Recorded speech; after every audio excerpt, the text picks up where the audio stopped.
여러분 안녕하십니까. 새롭게 하소서 김학중 목사입니다. 안녕하세요. 김정아입니다. 목사님. 네. 목사님 결혼식 주례 이렇게 부탁받으실 때 많으시죠? 제가 지금 목회하는 동안에 한 700상 이상 한 것 같아요. 와, 아니 그런 어떻게 보면 인생의 이막을 시작하는 그 부부들의 모습을 볼 때 좀 마음이 어떠세요? 좀 흐뭇하실 것 같은데요. 좋죠. 가장 저도 보람되고 또 아름답고 또 모든 사람들과 가장 웃을 수 있는 날이 그날인데. 맞습니다. 근데 간혹 안타까운 것은 그렇게 행복하게 시작한 결혼 생활들이 다 잘 사는 건 아닌 것 같아요. 뭐 간혹 그렇죠. 조금 어려움을 겪으시는 부부들도 있는 거 보면 기도하게 되고 잘 지혜롭게 어려움들을 이겨서 하나님 주신 만남을 잘 이어갔으면 좋겠다 이런 생각을 하죠. 맞습니다. 분명히 힘든 시간들은 있겠지만 그게 지나고 보면 그 시간들이 참 유익이었다라고 깨달을 때가 참 많이 있는데요. 오늘 저희와 함께 하실 분은요. 고부간의 갈등 또 부부의 불화 때문에 정말 지옥 같은 시간들을 보냈지만 돌아보니 그 고난마저도 은혜였다고 간증하시는 분입니다. 정말 오랜만에 만나 뵙는 분인데요. 어떤 분이신지 먼저 영상으로 만나보시죠. 나는 기다림에 지쳤어 이제 그만하노라. 1970년 당신의 마음, 기다리게 해놓고 등 수많은 히트곡을 만들어낸 가수 방주연. 결혼과 함께 은퇴한 뒤 평범한 삶을 살기로 결정했는데요. 결혼에 대한 꿈과 이상은 산산이 부서지고 말았습니다. 명문가 자제였던 남편, 유명한 며느리가 부담스러웠던 시어머님은 결혼을 심하게 반대했습니다. 갈수록 고부간의 관계는 점점 악화됐고 육체적 질병까지 얻게 됐습니다. 암 투병 중에 알게 된 임신 사실. 마지막 심정이라는 마음으로 주님을 찾고 간절히 매달렸습니다. 하나님께서 그녀의 기도를 들어주셨고 자녀를 무사히 출산할 수 있었는데요. 고통은 여기에서 끝나지 않았습니다. 갑작스런 사고로 세상을 떠난 남편, 그리고 알게 된 외도 사실. 굴곡진 인생이 원망스럽고 포기하고 싶을 때 하나님께서 그녀의 삶에 평안과 용서로 찾아와 주셨습니다. 슬픔과 고통 안에 숨겨진 믿음과 인내, 희망의 비밀을 깨닫게 된 방주연 권사. 그녀의 용기 있는 고백이 시작됩니다.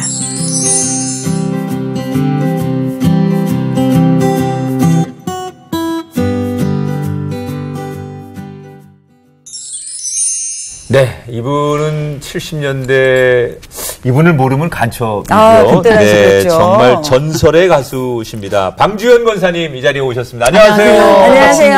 정말 반갑습니다. 아유, 어떻게 지내세요 요즘?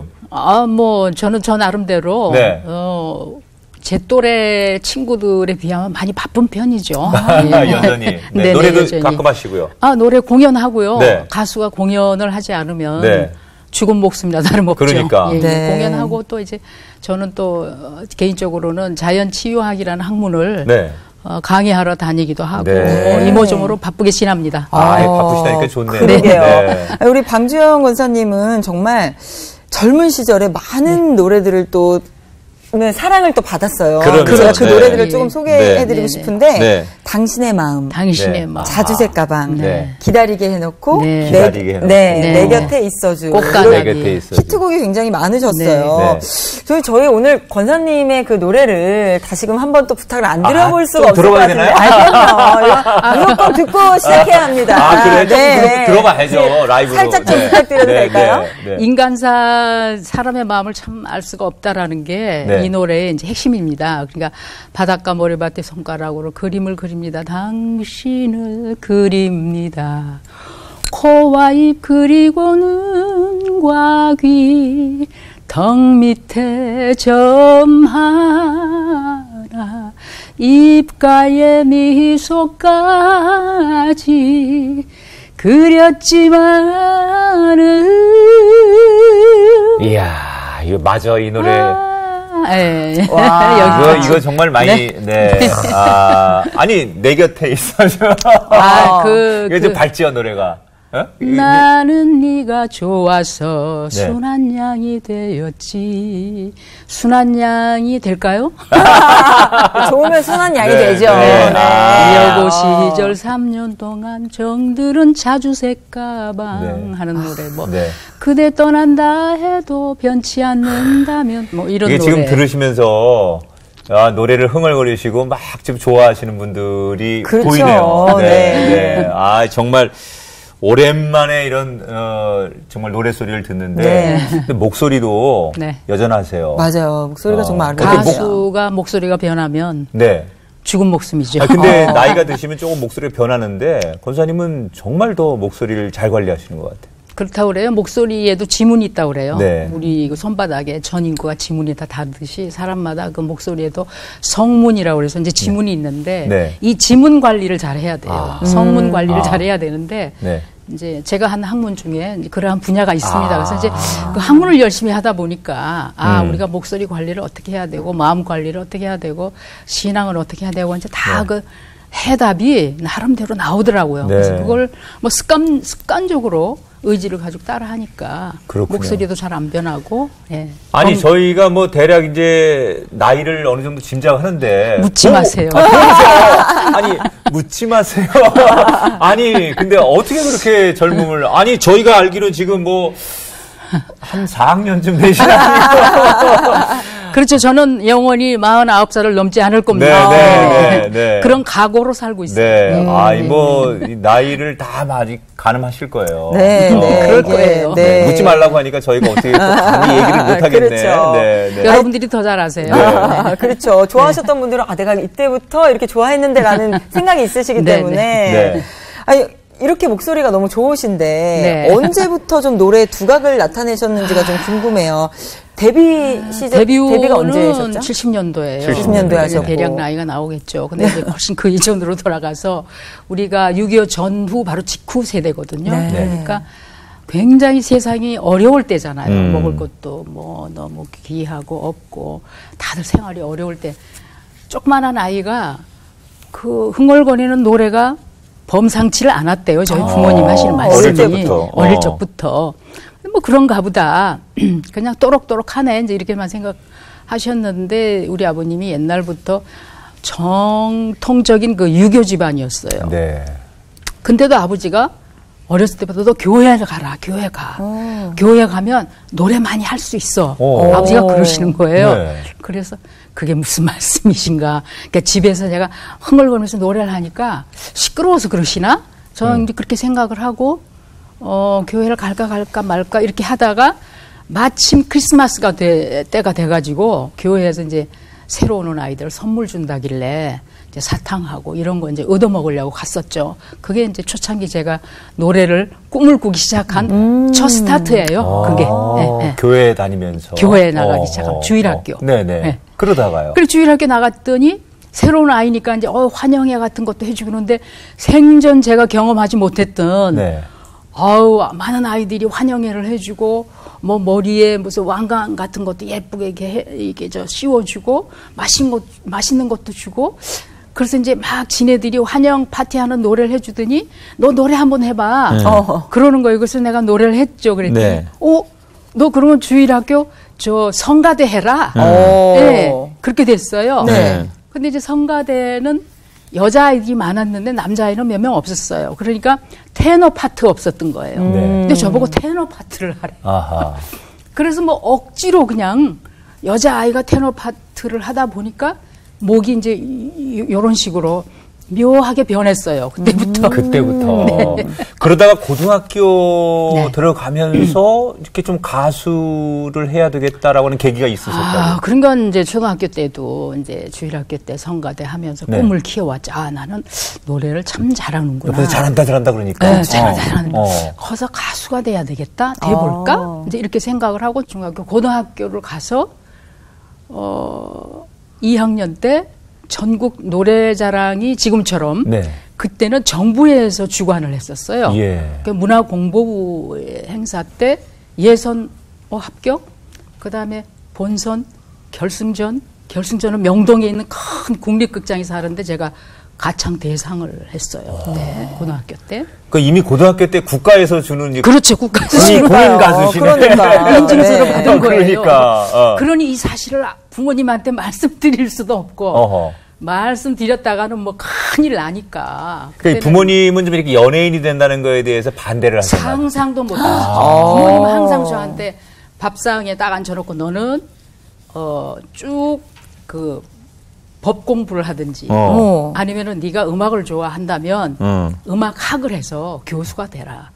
노래 같은 거 이런 거 할 생각하지 마라. 공부도 꽤 잘하셨나 봐요. 꽤 잘했죠. 그랬으니 또 기대를 많이 하셨겠죠. 그렇죠. 맏딸에 남동생 둘. 첫째 딸에 뭐 공부 잘하고 그러니까 부모님이 기대가 당연히 있었죠. 네, 그랬어요. 근데 제 내신, 제 꿈은 숨길 수가 없고 놓칠 수도 없고 포기할 수도 없고 이제 그래서 제가 여러 가지 그 전략을 이제 계속 제가 구상을 하는 거죠. 네, 어떻게 해야 부모님을 설득을 할 수 있을까? 그러다가 이제 또 그 정부에서 하는 그 여고생 작가 또 모집이 있었어요. 네. 그때 제가 그 평소에 써놨던 시를 해서 등단을 했어요. 또 제가 작가로. 네. 그러니까 여고생 작가로 등단하면서 지금 현재 저작권 협회에 네네. 여고생 작가로 등록이 된 거죠. 네. 네. 그러니까 우리 아버님이 너 뭐 쓸데없는 이런 걸 하고 있냐 그때 막 그러셨는데도 저는 내심 제가 생각한 게 있었죠. 계획적으로. 계획적으로 꾀를 냈죠. 네. 제가 그때도 조금 꾀가 많았던 것 같아요. 그래서 사실은 이러고 저러고 해서 상금도 이렇게 탔어요. 그리고 그래? 상금 탔어? 상금은 싹 가져가시더라고요. 근데 그다음부터는 뭐 이어지는 게 없어. 그래서 그렇게 세월을 보냈어요. 그러다가 이제 고3 때 대학 시험을 봐놓고 합격 통지서를 받고 1학기 대학 1학년 등록을 하고 1학기 때는 다니다가 2학기 등록금을 가지고 등록금을 학교에 안 내고 작곡가 선생님한테 싹 갔죠. 제가. 네. 큰 사고를 치셨네요. 용이 주도하시네요. 엄청난 사고. 네. 그래서 이제 학교에서 제적한다는 통지서가 와서 집에서 알았어요. 너 그럼 학교에 안 다니고 뭐 했냐. 엄청나게 혼나고 아마 제가 그날 맞았던 매가 평생 동안 맞을 매를 다 맞았던 것 같아요. 엄한 아버지한테 엄청난 엄격한 아버지시라 그래서 이제 공부해라 알았습니다. 그래서 공부하는 척은 했죠. 해도 제 꿈은 버릴 수가 없고. 그러면 그때 그 등록금을 작곡가분에게 가져가셔서 음악을 만드신 건가요? 노래를? 노래 만들었죠. 그 등록금으로.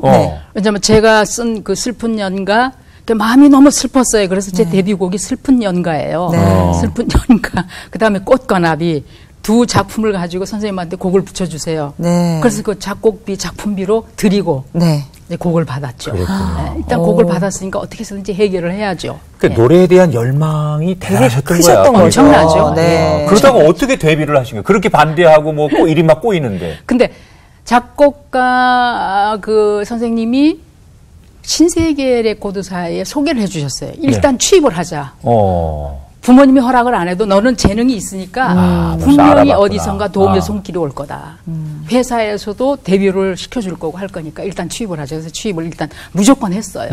그래가지고 방송을 한 두서너 번 하고 있는데 그때 이제 그때는 레코드사가 오아시스 레코드하고 지구 레코드 두 군데가 쌍벽을 이루고 있을 텐데 그 오아시스 레코드사 대표님이 자동차 차를 타고 가다 차 안에서 이제 제 노래를 들은 거예요. 그래서 이 목소리 참 좋다. 야, 이 가수 수배 데리고 와.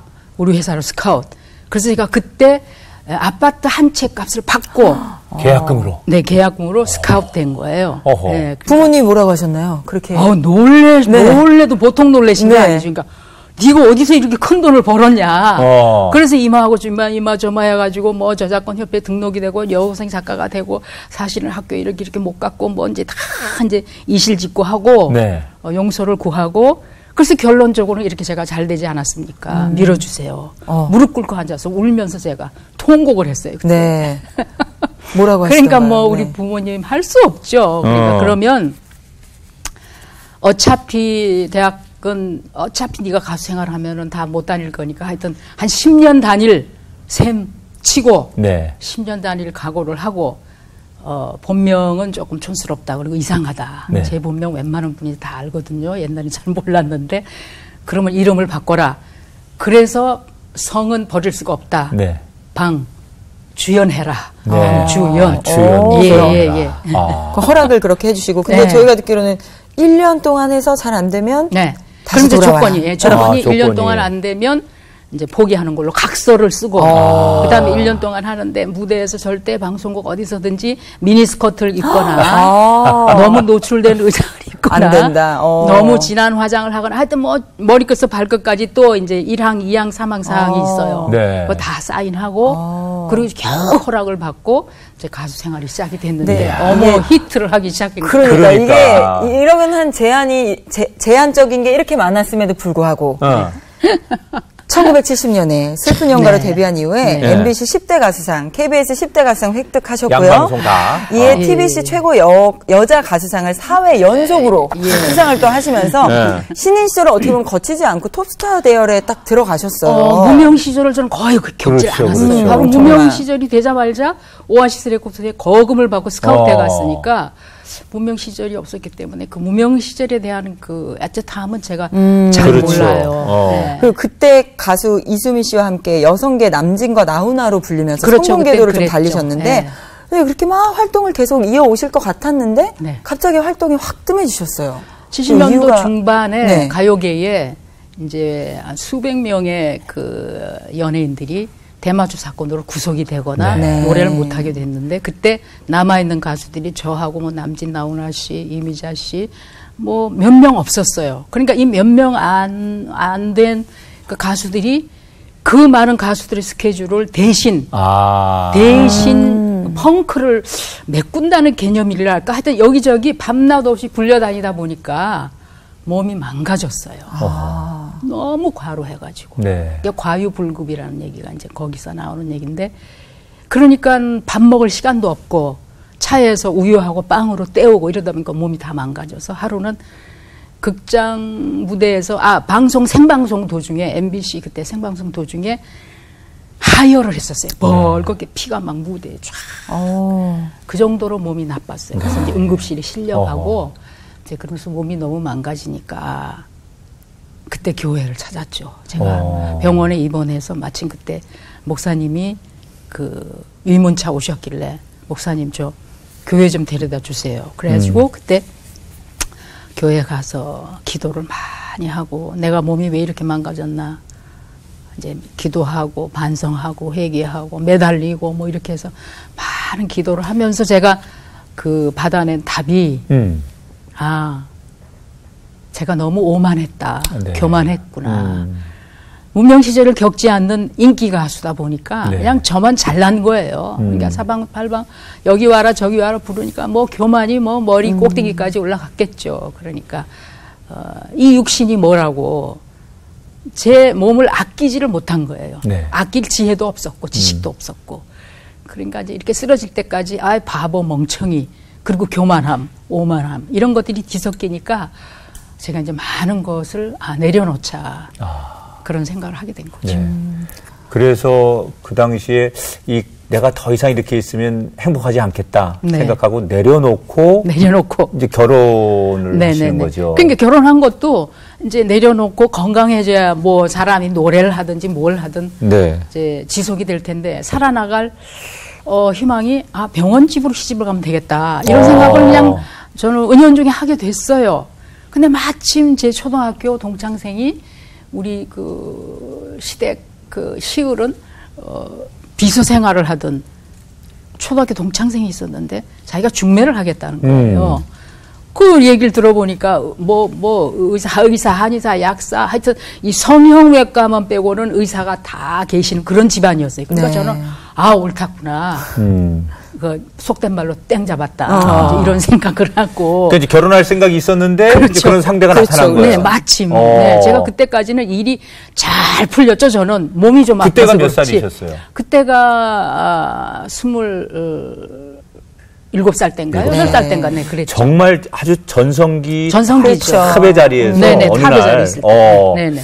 이제 그런데 정말 행복하려고 살려고 결혼을 하셨는데 결혼의 첫 단추가 잘못 끼어진 것처럼 그때부터 많은 어려움들이 오신 걸로 알고 있어요. 네.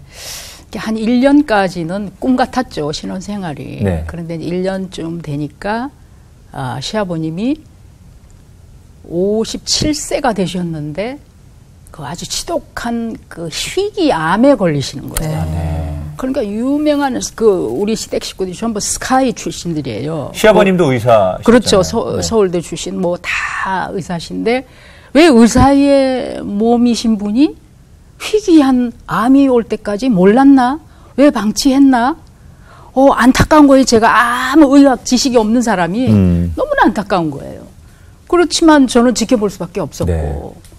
그 어머님이 또 옆에서 병간호 하시니까 그런가 보다 저런가 보다 저는 이제 잔심부름하고 그랬는데 결국에는 한 1년 가까이 앓으시다가 돌아가셨어요. 네. 굉장히 이른 나이죠. 한참 그 왕성하게 일을 하실 나이인데 돌아가시니까 참 우리 가족들이 안타까워져. 그러면서 네. 이제 우리 의사 집안에 말하자면 불행이 시작된 거예요. 네. 처음에 결혼을 이제 하시겠다고 결심을 하시고 네. 시댁의 반대가 좀 있으셨다고요? 반대가 뭐 말도 못하죠. 더군다나 우리 시댁은 뭐 스스로 전부 스카이 출신들의 뭐 콧대가 뭐 굉장한 분들이잖아요.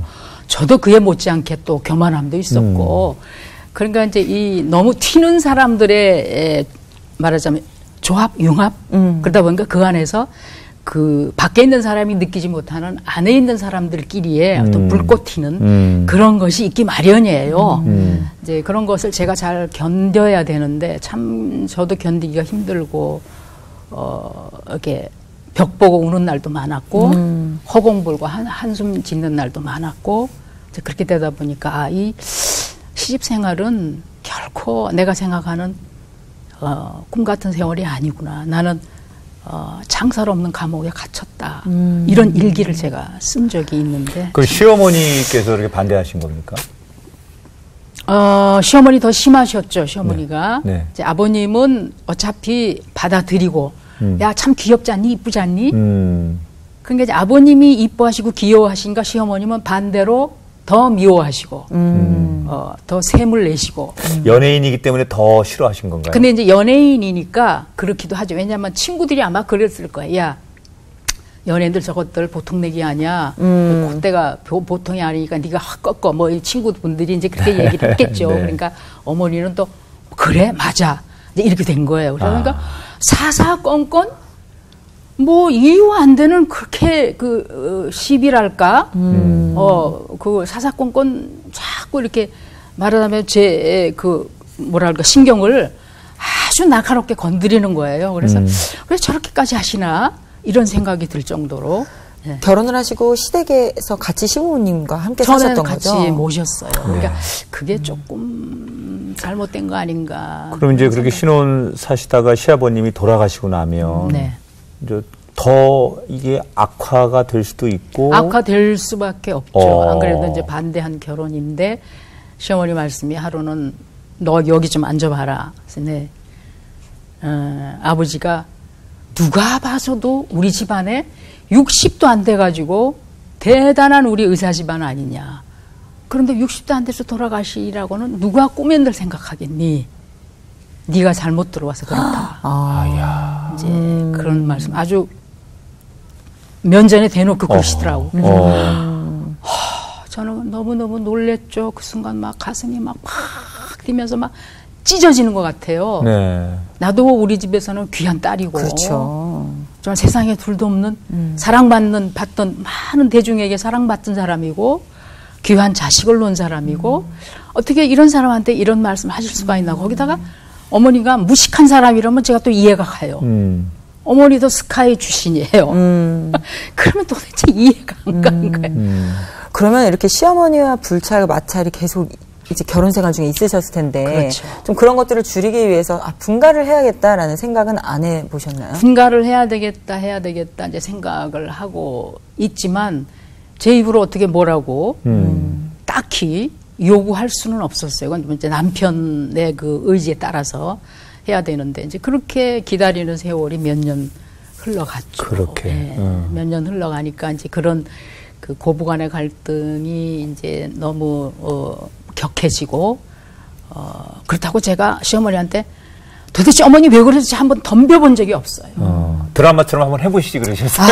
그래요. 사이다인데 그럼 사이다. 지금 생각하면 차라리 그랬으면 차라리 탁 터놓고 그랬으면은 오히려 더 빨리 해결이 되지 않았을까라는 생각이 지금은 들어요. 근데 그때는 그러면 안 되는 줄 알고 참기만 했어요. 근데 그때 당시엔 또 사회적인 분위기가 그렇죠. 또 그랬던 것 같아요. 예, 저도 꽤 보수적이기 때문에 참아야 된다.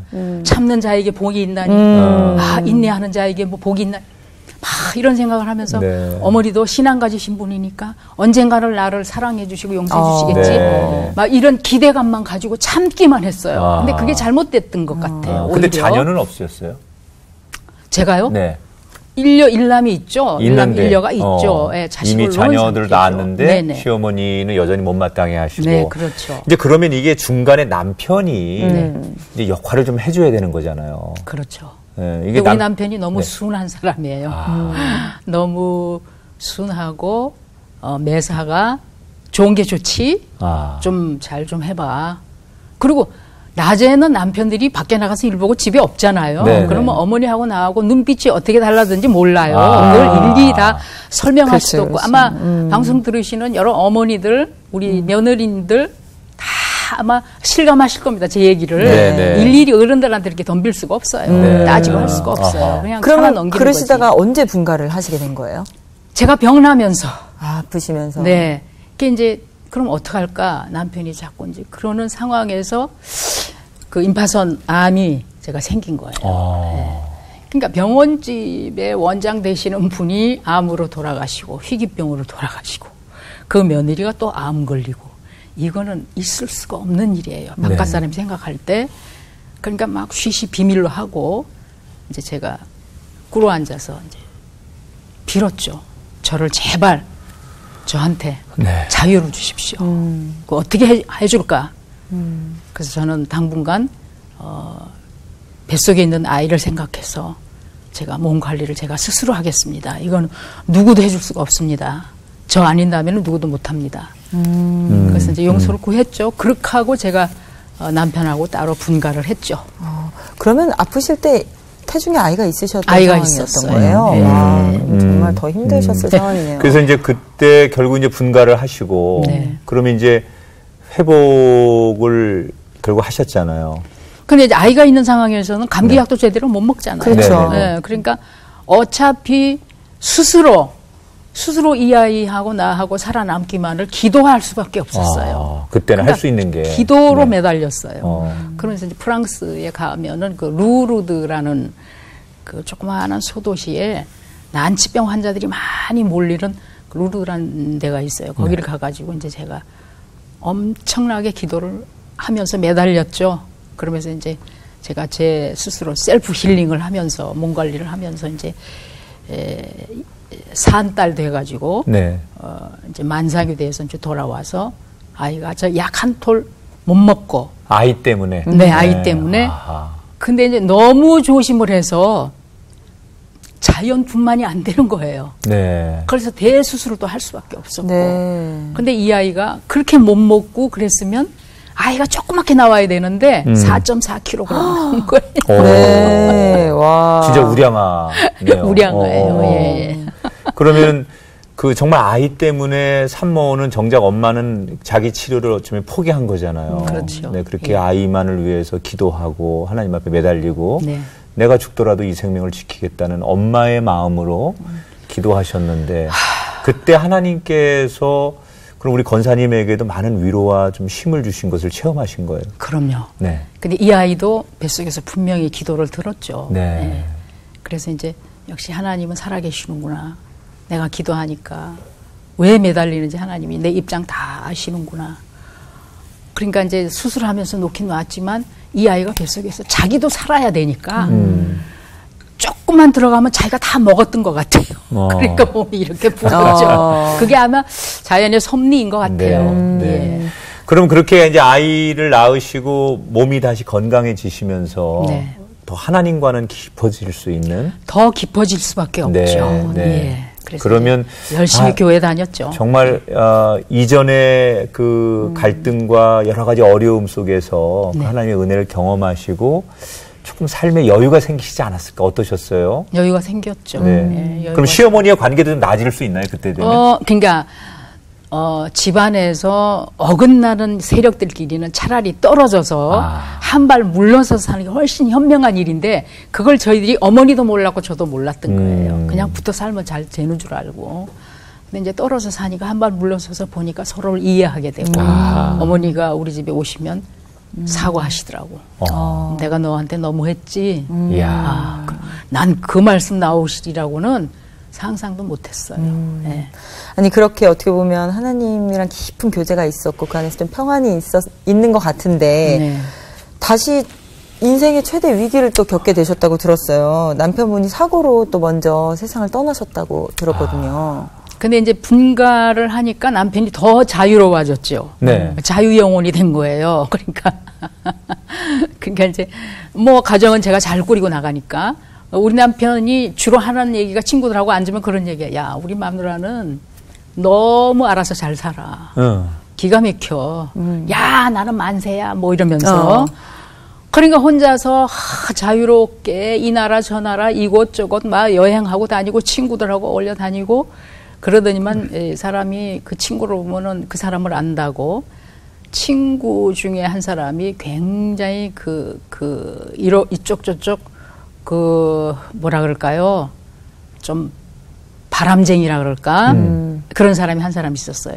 근데 그리고 그 사람이 사업도 많이 하지만 그 사기성도 좀 있고. 네. 그런 사람이 옆에 딱 뭐라 그럴까요? 매미처럼 붙어 있었다 그럴까?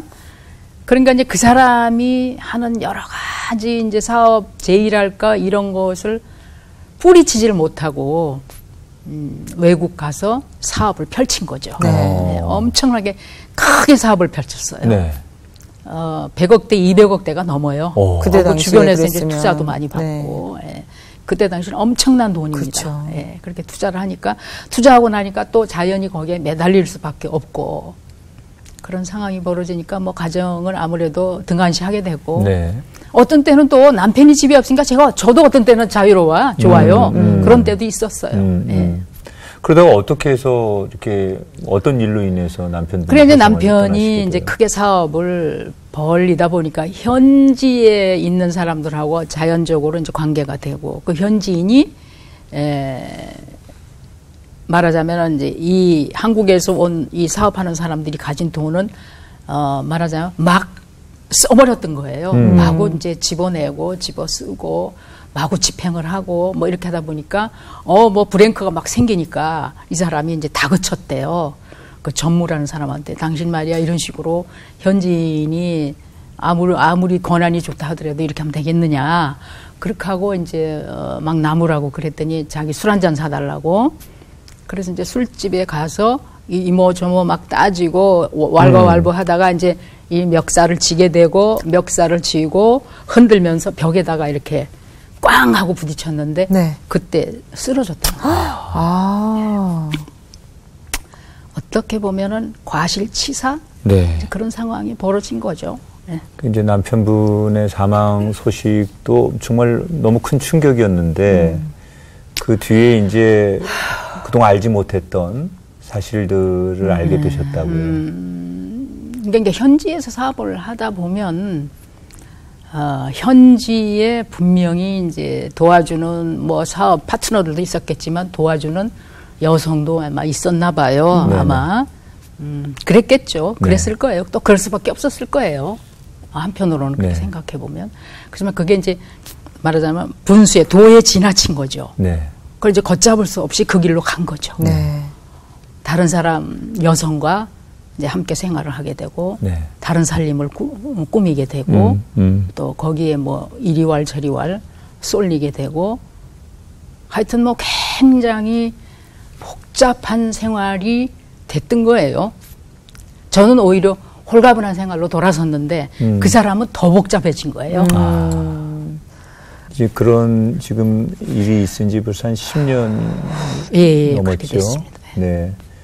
이제 머리로는 우리가 그럴 수도 있지. 또 한편으로 뭐 여러 가지 복잡한 신경이 있고, 그리고 지나간 일이니까 내가 담지 말아야지. 그리고 아이들이 있으니까, 아이의 아빠니까 내가 용서라고 하는 거, 글쎄 뭐 그 단어가 꼭 그렇지 않아도 좀 거기로부터 자유로워지고 싶은데 잘 또 안 되는 게 인간의 마음이잖아요. 권사님은 그런 일련의 일들을 다 경험하시고, 어떻게 지금 10년이 지났는데 마음이 좀 정리가 어떤 식으로 되어 있으신 거예요? 처음에는 하나님 아버지, 왜 하나님 아버지는 저를 인기 가수라는 천국도 주시고, 남편이 이러이러한 문제, 시댁의 문제, 이런 지옥도 주시고, 저를 왜 그렇게 이모저모로 어렵게 시험에 들게 하십니까? 아버지 하나님 응답을 주세요. 계속 제가 이제 울면서 매달리고 기도를 하고, 얻은 그 지혜의 깨달음, 응답은 내가 너를 그만큼 사랑하기 때문에 네가 견뎌내면 견뎌내는 만큼 너에게 엄청난 또 희락이 있을 것이니 네. 네가 잘 견뎌라. 그런 응답을 하시는 것 같아요. 예. 그래서 용서해라. 용서해라. 사랑해라. 그리고 그 사람은 분명히 너를 사랑했다. 믿어라. 그래서 믿음, 그럼 소망, 사랑인가, 용서, 이런 단어를 이제 계속 떠올리면서 용서라는 그 단어가 이렇게 힘들 줄을 몰랐어요. 네. 그런데 이제 지금 생각해 보면 내가 사랑이 부족했다. 좀 더 그 사람을 시댁에서 고부간의 갈등이 있을 때도 그랬고, 남편한테 짜증내고 하소연하기보다는 내가 그만큼 참았으면 그만큼 사랑도 더 많이 줘야 됐는데, 자유라는 이름 하나로 그 사람을, 나는 당신 속박하지 않았으니까 나는 참 당신한테 잘한 거야. 정말 나한테 고맙게 생각해. 이렇게 생각을 했는데 그게 아니라 더 사랑해주고 더 끌어안아 줄 걸. 그랬으니까 그 사람이 다른 여성 품에 안겼을 수도 있겠다. 내 사랑이 너무 적었구나. 내가 너무 적은 가슴이었구나. 이제 이런 걸 깨닫게 됐죠. 네. 모든 것을 어찌 보면 이렇게 내 가슴에 담아서 네. 그렇게 해석하는 것들이 또 어찌 보면 네. 모두를 위해서 계속 미워하고 증오하고 가슴 아파하고 그런 또 원망을 다른 살아있는 누군가에게 한다는 건 서로 필요치 않은 것이니까. 그렇죠. 네. 그렇게 힘들 때마다 권사님 하나님 앞에 기도도 하시지만 가수니까 뭐 찬양도 참 많이 부르실 텐데 네네. 특히 이렇게 삶의 고난과 이런 여러 가지 마음이 어려울 때 많이 부르시던 권사님을 위로하는 찬양이 있다면 어떤 찬양을 권사님 꼽으세요? 그 복음성가 내일 일은 난 몰라요. 네. 꼭 제 얘기 같아요. 네, 네. 내일 일은 난 몰라요. 정말 내일 그런 일이 생기리라고 네, 누가 생각을 했겠습니까? 그래서 이제 역시 그 증오라는 거, 저주라는 거 이런 부정적인 단어보다는 네. 믿음 그리고 소망, 사랑 이런 그 긍정적인 단어만 자꾸 이제 생각해야 되겠다, 해야 되겠다. 그러니까 이게 행복해지는 것도 습관인 것 같아요. 네, 그래서 행복해지는 맞습니다. 습관을 가지자. 내 의지로 증오, 저주, 미움, 뭐 하여튼 그 니 탓, 뭐 내 덕, 뭐 이런 거 버리자. 이렇게 생각하고 행복을 습관으로 자꾸 이어가니까 그 행복이 바이러스가 돼서 제 자식들한테도 전파가 되고 그렇죠. 이웃한테도 전파가 되고 맞아요. 이제 이런 믿음 생활로 제가 이제 거듭나게 된 거죠. 네. 지금은 너무 이렇게 평안해 하시는 네, 그 내일 일은 난 몰라요. 정말 그 고백이 딱 어찌 보면 내 인생을 살아온 인생을 하나님 앞에 딱 드릴 수 있는 한 단어라는 생각이 네, 드네요. 아버지의 주신 소명 이루게 네. 하옵소서. 네. 예, 완전 제 얘기입니다. 네. 정말 우리 하나님께서 어떻게 보면 귀한 달란트를 참 많이 주셨잖아요. 그 달란트 앞으로 좀 어떻게 더 사용을 하고 싶으신지 계획이랑 좀 또 기도 제목들 그래요. 아니 알려주시면. 인생이 이렇게 금방 훅 빨리 갈 줄 몰랐잖아요, 권사님. 그죠?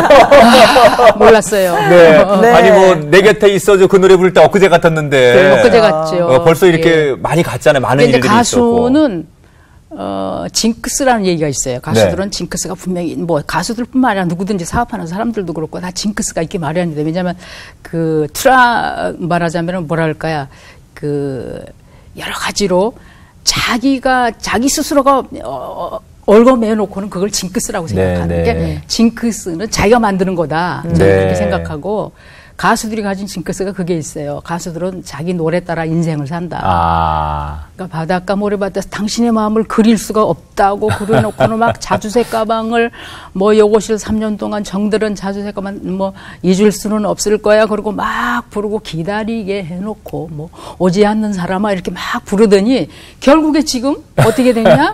당신의 마음을 모르겠다가 막 남편한테 그러더니 남편이 휙 떠나고 예, 허망하게 떠나고 지금은 그 자주 색깔 가방 들고 강의하러 다니고 간증하러 다니고 그러거든요. 근데 제가 권사 직분 받을 때 받았던 가방이 자주색이에요.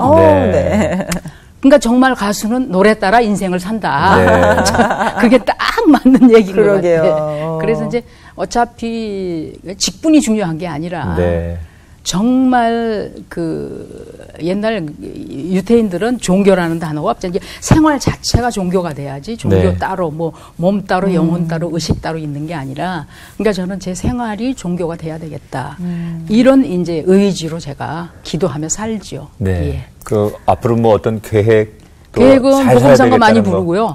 복음선거 많이 하고 어차피 제가 가수니까 죽을 때까지 하나님이 주신 달란트를 버릴 수는 없고 어떤 데는 제 멋대로 나 그만할 거예요. 그러고 버리고 그랬어요. 그런데 절대 그럴 수는 없죠. 이게 누가 준 달란트입니까? 이 달란트를 잘 살리고 신곡 준비도 돼 있고 뭐 제가 경북 고향 그 상주가 고향인데 상주 홍보대사도 하고 있고 거기에 또 우리 고향 노래도 있고 뭐 여러 가지로 활동할 게 많아요. 그리고 이제 대학원생들 제가 자연치유학 전문 그 강의도 하고 뭐 여러 가지 일이 많으니까 잘 완급 그 조절을 해가면서 건강 관리 잘 하면서 열심히 이제 기도 생활하면서 살 겁니다. 아니 뭐 이렇게 여전히 젊고 에너지가 있으셔서 앞으로도 활동을 잘 하실 거로 생각하지만 감사합니다. 우리의 인생이라는 게 영원할 수 없기 때문에 이제부터 시행착오하지 않고 정말 하루를 천년처럼 귀하게 살아갈 수 있는 우리가 돼야 되겠다 다시 한번 생각하고요. 이렇게 오늘 지나간 이야기를 한번 잘 정리해 주시고 난 이렇게 살 겁니다 라고 소망의 메시지까지 주시니까 오늘 많은 시청자들이 또 위로와 새로운 쉼을 얻는 시간이었지 않았을까 그런 생각합니다.